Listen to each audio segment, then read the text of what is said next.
Welcome students. আজ 6 ফেব্রুয়ারি 2024 হয়ে গেল মাধ্যমিকের ভূগোল পরীক্ষা। আশা করি তোমরা সবাই ভূগোলের পরীক্ষা ভালোই দিয়েছো। যারা আমার সাজেশান ফলো করেছো তারা দুর্দান্ত কমন পেয়েছো। এবার চলে আসি তোমাদের এবার তোমাদের ভূগোল কোশ্চিন অর্থাৎ শর্ট কোশ্চিন মিলিয়ে দেখার পালা। তোমরা যে কোশ্চিনের অ্যান্সার করে এসছো সেটা কেমন হয়েছে সেটা দেখার পালা। আমি উত্তরগুলো করে দিচ্ছি, তুমি ভালো করে ভিডিওটি দেখে নাও এবং মিলিয়ে দেখে নিতে পারো যে তোমার কোনটা ঠিক হয়েছে কোনটা ভুল হয়েছে। প্রথমে চলে যাই এমসিকিউ। এখানে দিয়েছে একটি বহির্জাত প্রক্রিয়ার উদাহরণ হলো আবহবিকার হবে। পার্বত্য হিমবাহের শীর্ষদেশে হিমবাহ ও পর্বত গাত্রের মধ্যে যে সংকীর্ণ গভীর ফাটল তাকে বলা হয় বার্গশুন্ড। বায়ুমণ্ডলে যে স্তরে আবহাওয়ার গোলযোগ দেখা যায় সেই স্তরটি হচ্ছে ট্রপোস্ফিয়ার। বৈপরীত্য উত্তাপ সংঘটিত হয়, উচ্চতা বৃদ্ধিতে উষ্ণতা বৃদ্ধি পায়। ভূপৃষ্ঠে কোনো একটি স্থানের জোয়ারের সঙ্গে ভাটার সময়ের পার্থক্য 6 ঘন্টা 13 মিনিট। সমুদ্রে যে স্থানে উষ্ণ ও শীতল স্রোত উভয় মিলিত হয় তাকে বলে হিমপ্রাচীর। বিষাক্ত নয় এমন একটি বর্জ্যের উদাহরণ হচ্ছে ধানের খোসা। ভারতের উত্তরের পার্বত্য অঞ্চলে অবস্থিত একটি লবণাক্ত হ্রদের নাম হলো প্যাংগং হ্রদ।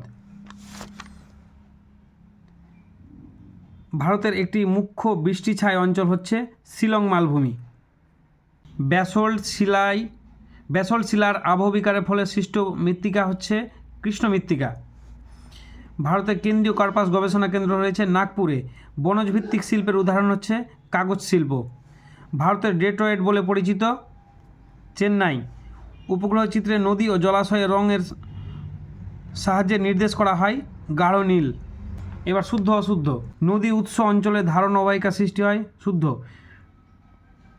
ঝুলন্ত উপত্যকা নদীর ক্ষয়কার্যের ফলে গঠিত হয়, অশুদ্ধ। সমুদ্র বায়ু সন্ধ্যাবেলা প্রবাহিত হয়, শুদ্ধ। হিমালয়ের দুটি উল্লেখযোগ্য উদ্ভিদ হচ্ছে গরান ও গোলপাতা, অশুদ্ধ।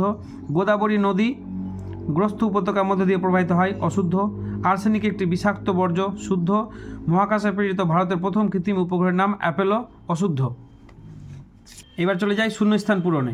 প্রপাতকূপ বা প্লাঞ্জপুল সৃষ্টি হয় জলপ্রপাতের পাদদেশে। বায়ুপ্রবাহ ও সমুদ্রস্রোত বিক্ষিপ্ত হয় কোরিওলিস শক্তির প্রভাবে। নিরক্ষীয় অঞ্চলে পরিচলন ধরনের বৃষ্টিপাত সংঘটিত হয়। শীতল ল্যাব্রাডর স্রোতের প্রভাবে নিউ ফাউন্ডল্যান্ড অঞ্চলে শীতকালে তুষারপাত হয়। ব্যবহৃত ইঞ্জেকশনের সিরিঞ্জ একটি চিকিৎসা সংক্রান্ত বর্জ্য। ন্যাপথা পেট্রো রসায়ন শিল্পের প্রধান কাঁচামাল। 2011 খ্রিস্টাব্দে আদমশুমারি অনুসারে ভারতের সর্বনিম্ন জনঘনত্ব সম্পন্ন রাজ্য হচ্ছে অরুণাচল প্রদেশ। এবার চলে যায় একটি বা দুটি শব্দে উত্তর। চুনাপাথর অঞ্চলে নদীর ক্ষয়কার্যে কোন প্রক্রিয়ার প্রাধান্য দেখা যায়? দ্রবণ প্রক্রিয়া। বায়ুমণ্ডলে কোন স্তরে মেরু প্রবাহ দেখা যায়? আয়নোস্ফিয়ার। কোন মহাসাগরে ঋতু পরিবর্তনের ফলে সমুদ্র স্রোত দিক পরিবর্তন হয়? ভারত মহাসাগর। কর্ণাটকের ব্যবচ্ছিন্ন মালভূমির নাম লেখো? মালনাদ, মনে রাখবে মালনাদ। কোন শক্তিশালী ক্রান্তীয় ঘূর্ণিঝড়ের প্রভাবে 2020 খ্রিস্টাব্দে দক্ষিণবঙ্গ ক্ষতিগ্রস্ত হয়? আমফান। শ্বাসমূল কোন জাতীয় উদ্ভিদের একটি বৈশিষ্ট্য? ম্যানগ্রোভ।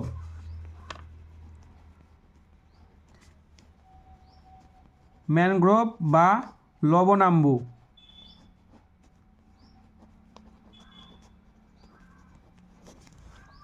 খনিজ তেল ও স্বাভাবিক গ্যাস বহনে কোন পরিবহন মাধ্যম উপযোগী? পাইপলাইন।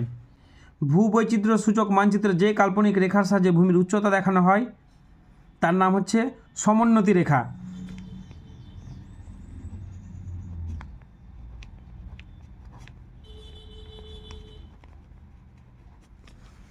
তাহলে এটা হলো। এবার ডান দিক বাম দিক মিলিয়ে লেখা। কাশ্মীর উপত্যকাতে জাফরান। লুনি নদী রাজস্থান। রোডোডেনড্রন আলপীয় উদ্ভিদ। সালেম শঙ্কর ইস্পাত কেন্দ্র। এভাবে যে করে এসছো। তাহলে শর্ট কোশ্চেন আমি বলে দিলাম। এবার বড় কোশ্চেন তোমরা কীভাবে লিখেছো তোমাদের লেখার উপর নাম্বার পাবে। প্রিয় ছাত্ররা, যদি ভিডিওটি ভালো লাগে তাহলে লাইক শেয়ার সাবস্ক্রাইব করো এবং কমেন্ট করে জানাও।